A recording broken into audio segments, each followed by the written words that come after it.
me ask you the first question of the day. That is, why are you scared of exams?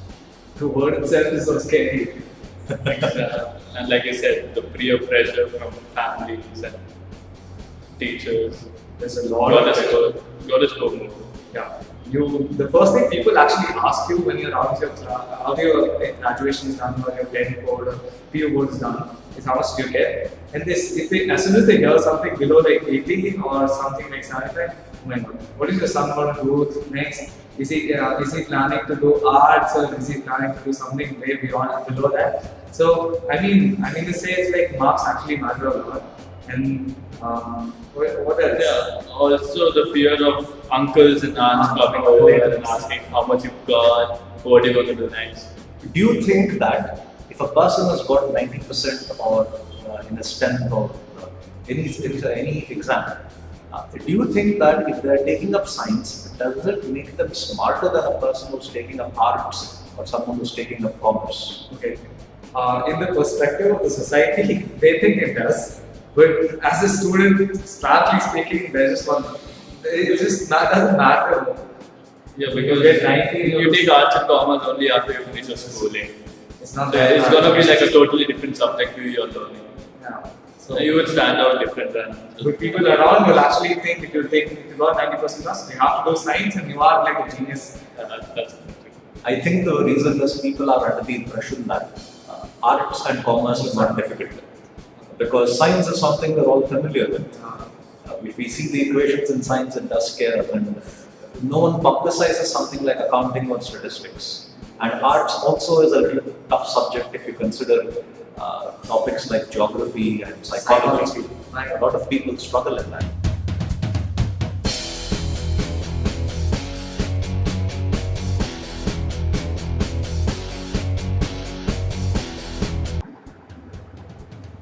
There is always something that I've been wondering.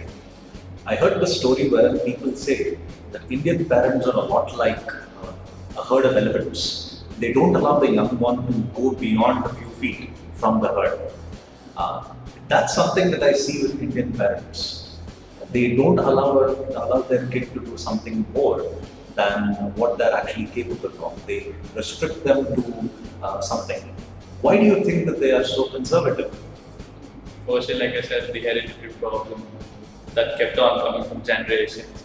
They don't like to see other people and their words, how they live a life. It's just about you and your family, always. They stop you from doing everything you want. I think I agree with them saying that like most of the families are so conservative because it's happened to them. It's happened to them as well. So they think like this will be the safest path. I mean, what they think will be the safest path will be the safest path. My child will go nowhere apart from that. So we'll be pretty cool with it. But they don't realize the fact that if you don't allow him to experience something new or what he wants to do, at the end of the day, he's just going to be another person in the crowd. Yeah. Would you agree if I said that Indian parents expect you to master something rather than experiencing a variety of things? Master something. Yeah. My kids, my family has a family business. So all they want me to do is after the course is over, come down, sit in the shop, do all the working, like sell jewelry to people, master that because at the end of after some time, after the degree is over, I'm going to come back and work there. So they actually, my case, when I was like from 8, like I was when I was 8 years old, from that time they told me to come, they tell me to come to the shop and take care of the shop. Like, you're going to, after some time you're going to do this, right? So from now on you learn how to count those big notes and all that. So the same cases with me. When I wanted to do CA, my mom said, do only CA, concentrate on only CA. Later I thought, why to waste time and let me go join a music class or painting class where my hobby is. But she's like, no, first concentrate on this, complete it, master it completely, and then you can do what you want. So in India, it's a lot like life is something that you need to master and not something that you need to experience. Because experience involves the risk. They don't Seriously.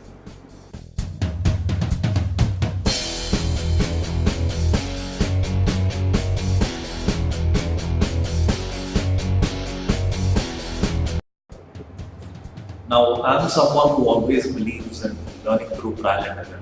I say that because I've never really sat through classroom sessions and learned something from teachers on stage. I've always been someone who's going out, exploring stuff and learning from people.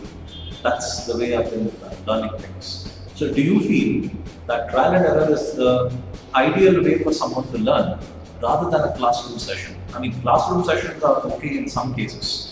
Like in the world of medicine, if you're doing MBBS, you always have to learn it in classroom before you implement it practically. But in other cases, say in the world of management, in the world of arts, in the world of commerce, do you feel that it's better off to learn through trial and error most of the concepts that we see in textbooks than in the classroom session? Yeah, like you said, trial and error is the best way of learning something, because you just go about discovering stuff, and when it's wrong, you keep it aside and try the new stuff. You're able to correct your mistakes better in trial and error. Yeah, and you're able to remember what error you did. But when it is a stepwise procedure of learning, you're not able to do that, because you'll have to think what was the first step you learned. The number of mistakes you make in step by step in the classroom is less, so you really fail to look at the mistake there. Yeah, so like things like, I mean, you take an example like sending a particular thing. You can't go up to a person and tell him like, do this to this, this is how you send, you go to a person and do this. This is not going to happen. It's over time you learn how to do it. Like for example, coming up on the dais and speaking something. You can't teach something. You can tell a person like how this is how it's done, and this is how you're going to communicate. But when he comes right on the dais, everything in his head goes out, and he actually learns how to do it. Like learn how to speak properly by doing it 2-3 times, like over and over again. First time he might just not able to connect it to the people. He might have, like me, I'm scattered like in my thoughts. I have absolutely no idea I'm speaking. My first video. So with time, when the number of videos increases, or like when I get close and comfortable with the camera, I think I'll be able to speak better. And then this trial and error method of learning is like the best one. You can't teach me how to speak. Well said, well said. I think that's one of the most interesting points. The upcoming videos you will be much less nervous than what you are right now. So I can see that you guys are nervous. So let me close the session for today. I'm celebrating your 100th I'm video. celebrating my 100th video. Thank you guys for being part of this. I should be able to publish this in a few days. You guys will see yourself as mini YouTube celebrities. Thank you guys. See you. Bye.